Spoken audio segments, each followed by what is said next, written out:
دولت اور حسن کے لالچ میں کبھی اپنی سیرت خراب مت کرنا، کیونکہ دولت دنیا میں ہی ختم ہو جائے گی اور حسن مٹی میں دفن ہو جائے گا، لیکن اچھی سیرت آخرت تک تمہارا ساتھ دے گی۔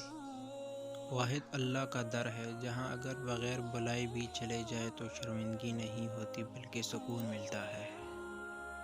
چھوٹی زندگی نے بڑا سبق دیا ہے، رشتہ سب سے رکھو لیکن امید کسی سے نہیں۔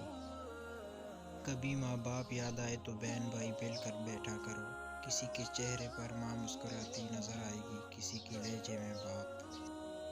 حضرت عثمان غنی رضی اللہ تعالیٰ عنہ نے فرمایا، جس انسان کو سال بھر میں کوئی تکلیف کوئی رنج نہ پہنچے تو وہ جان لے مجھ سے میرا رب ناراض ہو گیا ہے۔ دن میں رزق تلاش کرو اور رات کو اس کو تلاش کرو جو رزق دیتا ہے۔ محنت اتنی خاموشی سے کرو کہ تمہاری کامیابی شور مچا دے۔ اپنی طاقت پر گھمنڈ مت کیجیے بلکہ کسی ہسپتال جا کر ایسے مریض کو دیکھے جو کروڑ بدلنے کے لیے بھی کسی کا محتاج ہے۔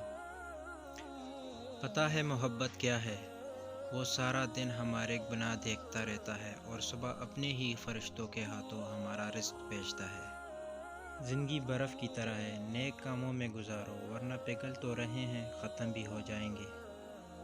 اخلاق وہ چیز ہے جس کی قیمت کچھ نہیں دینی پڑتی، مگر اس سے ہر انسان خریدا جا سکتا ہے۔ اگر میرا علم مجھے انسان سے محبت کرنا نہیں سکھاتا تو ایک جاہل مجھ سے ہزاروں درجے بہتر ہے۔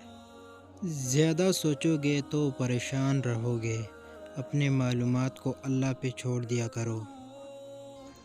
علم یہ نہیں کہ بات کتنی گہری ہے اور الفاظ کتنے مشکل ہیں، علم یہ ہے کہ بات کتنی ضروری ہے اور الفاظ کتنے سادہ ہیں۔